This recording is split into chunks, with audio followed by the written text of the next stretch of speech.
안녕하세요. 귀사람입니다. 귀를 사랑하는 남자, 또 귀한 사람을 사랑하는 남자입니다. 오늘 특별히 또 최재인 교수님을 모셨는데요. 이민후과에서 명의시죠. 특히 난청에 대해서 정말 특별하게 아주 실력과 또 마음이 따뜻하신 분입니다. 난청인을 많이 사랑하시고 계신데요. 자, 최재인님 좀 반갑습니다. 반갑습니다. 그래서 참 여쭤볼게요. 이제 네. 그전에 중이염 걸리신 분들이 굉장히 많이 있거든요. 네. 그리고 중이염은 어렸을 때는 한 번은 꼭 걸리는 것 같아요. 그런가요? 네, 그렇습니다. 우리 어렸을 때 가장 흔한 병 중에 하나가 네네네. 중이염인데, 네. 예전에는 그냥 모르고 지나갔는데, 네. 요즘은 이제 다 발견을 하니까, 보통 한 10명 중에 8명은 어렸을 때 한 번씩은 다 앓고 지나가는 병입니다. 네.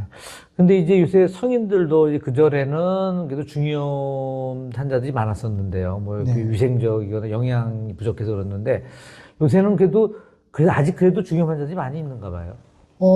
예, 그런데 예전에 생기던 중이염하고 네네네. 최근에 생기는 중이염은 네. 이름은 같은데 조금 양상이 다릅니다. 네. 예전에는 네. 고막에 구멍이 생기면은 네.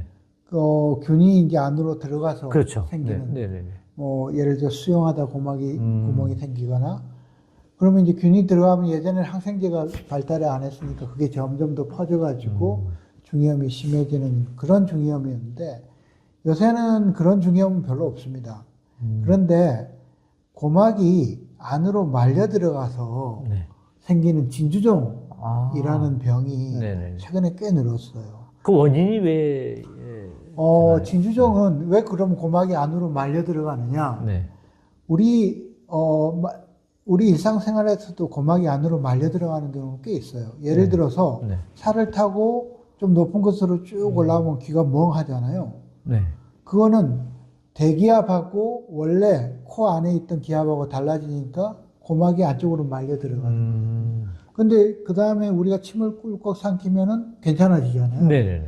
그게 이제 이관이라는 관이 대기압하고 똑같이 맞춰주는 역할을 하는데, 네. 이 고막이 안으로 말려 들어가는 분들은 이 기능이 잘 안 되는 겁니다.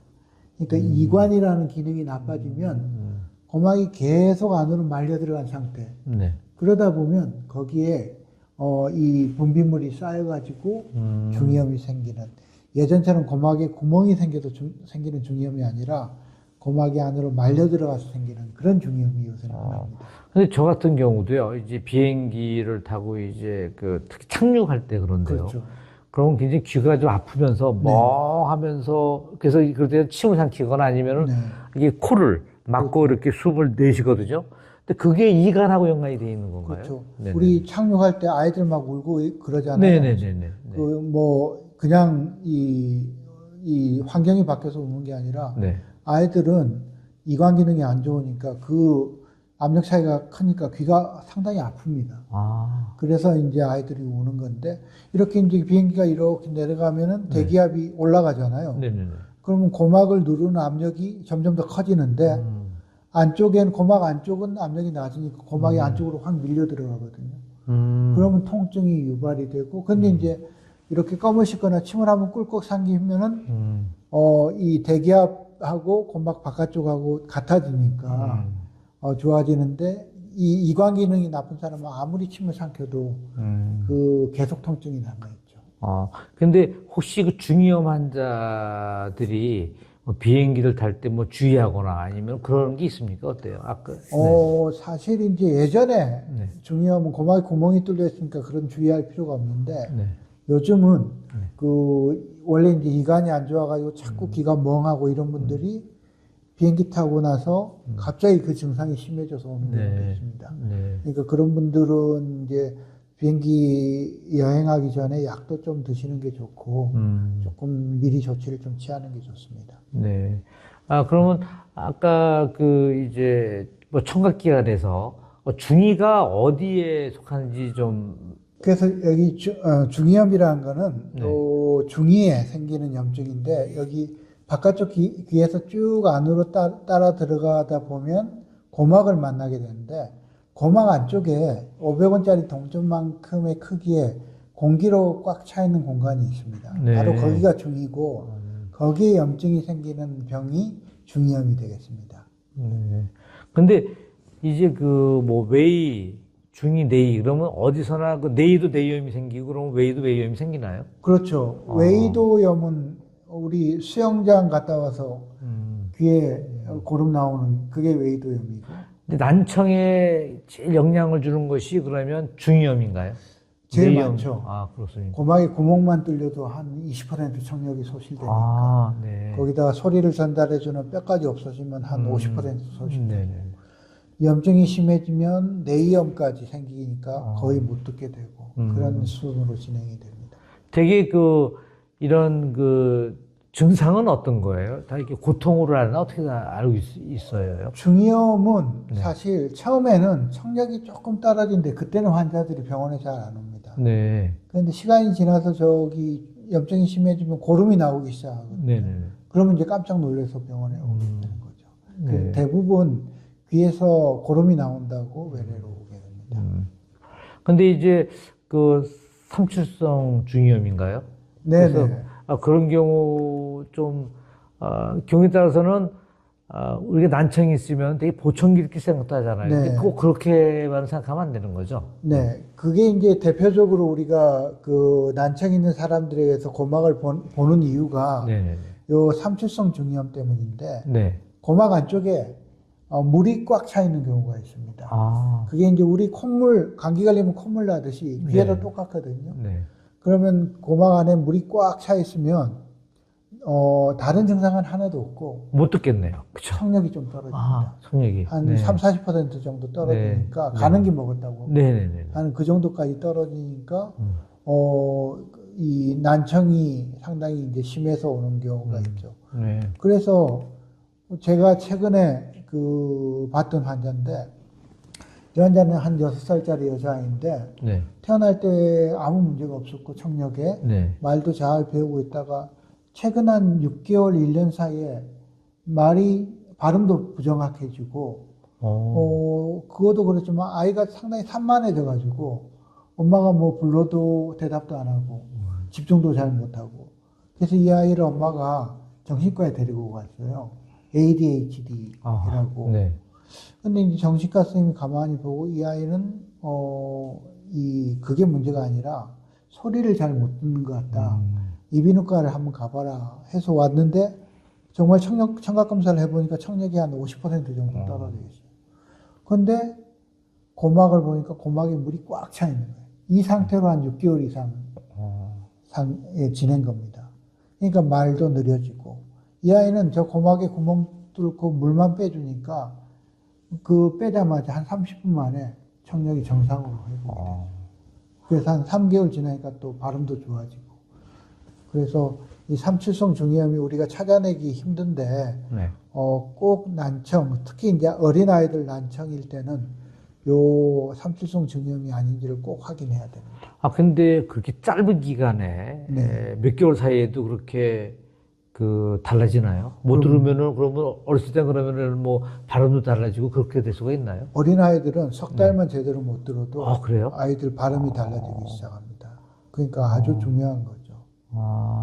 그리고 그러니까 성인인 경우도 그렇게 달라지나요? 뭐 목소리나 그런 것이. 성인은 네네네. 발음이 나빠지진 않는데요. 네. 일단은 자기 목소리가 커지고 네, 그래서 연세 드신 분들이 목소리 네. 커지는 것이. 네, 네. 그렇죠. 그리고 이제 성인에게서 삼출성 중이염이 오면 이게 삼출성 중이염인지 모르고 그냥 난청이 심해졌다고만 생각해서 뭐 보청기를 그냥 끼고 오랫동안 있다는 네. 이런 경우도 있으니까 네네네. 하여튼 난청이 갑자기 심해진 환자들은 꼭 고막을 들여다봐야지 됩니다. 그러니까 일단은 난청이 빨리 급하게 오거나 그런 경우는 이비인후과 전문의한테 먼저 찾아가 봐야겠네요. 네. 그렇죠? 그래서 그게 이게 중요하겠네요. 결발성 난청인지 삼출성 중이염인지 네네. 이런 것들을 꼭 감별을 해야 됩니다. 네, 알겠습니다. 그러면 이제 어떤 중이염을 어떻게 안 걸릴 수 있는, 예방할 수 있는 건 있나요? 사실 삼출성 중이염은 감기 안 걸리는 거랑 똑같은데 예방하는 게 예방보다도 이제 초기에 네. 빨리 항생제 치료를 받든지 이 환기관을 넣든지 초기에 치료하는 게 가장 중요한 것 같고요. 만성 중이염 같은 경우도 마찬가지입니다. 이게 그냥 놔두면 점점 더 염증이 심해져서 귀 안쪽으로 점점 들어가거든요. 그래서 만성 중이염도 초기에 고막에 구멍이 살짝 뚫려 있을 때 수술을 한다든지 난청이 심해지기 전에 해야지. 나중에는 난청이 너무 심해져가지고 인공호흡 수술을 해야 되는 경우도 있고 중이염 때문에 생기는 난청은 가끔은 인공호흡도 못하는 경우가 있죠. 아, 그래요? 달팽이관이 다 뼈로 바뀌어가지고 그러니까 상당히 경각심을 가지고 지켜봐야 되는 병입니다. 근데 만약 중이염이 아주 정말 심하게 되면 어떻게 되나요? 생명에까지 지장이 있을 수 있나요? 예전에는 네. 중이염이 사망의 큰 원인 중에 하나였습니다. 아, 그래요? 예, 왜냐하면 중이염이 생겨가지고 그게 내수막염으로 내가 바로 옆에 있으니까 번져가지고 죽는 경우가 상당히 많았어요. 근데 이제 항생제가 생기고 나서는 이제 그런 경우는 없는데 네네. 요새도 좀 방치하게 되면은 생명에 지장이 있는 경우는 거의 없는데 안면신경 마비, 어지럼증 이런 거는 가끔 옵니다. 왜냐하면 저 고막 안쪽에 우리 얼굴을 움직여주는 신경이 지나가고 그 또 바로 옆에는 평형기관이 있거든요. 네. 그래서 염증이 거기까지 가면은 안면마비 오고 어지럼증 느끼고 이런 좀 심각한 합병증이 오기도 합니다. 네. 근데 어떻게 보면 중이염이 이렇게 가볍게 여길 수 있는 건 아닌 병이네요. 그렇죠. 네, 초기에는 가벼운 병이지만 조금만 시기가 지나면은 아주 심각한 병이 될 수 있습니다. 이렇게 오늘 좀 많은 말씀 들었는데요. 이 중이염과 난청은 정말 아주 연관이 제일 많이 있네요. 그렇습니다. 불가분의 관계가 되겠죠. 네. 그래서 제 귀사람도 특히 귀사람은 난청의 중요성을 알지만요. 또 중이염에 대한 것도 굉장히 중요한 부분을 차지하는 것 같습니다. 그래서 귀사람으로서 우려가 됩니다. 그리고 우리 교수님은 귀 못남이시라나요? 그렇죠. 귀 없으면 못 사는 남자. 또 뭐 있죠? 귀신. 그거는 이제 네? 가도부 이어라고. 네.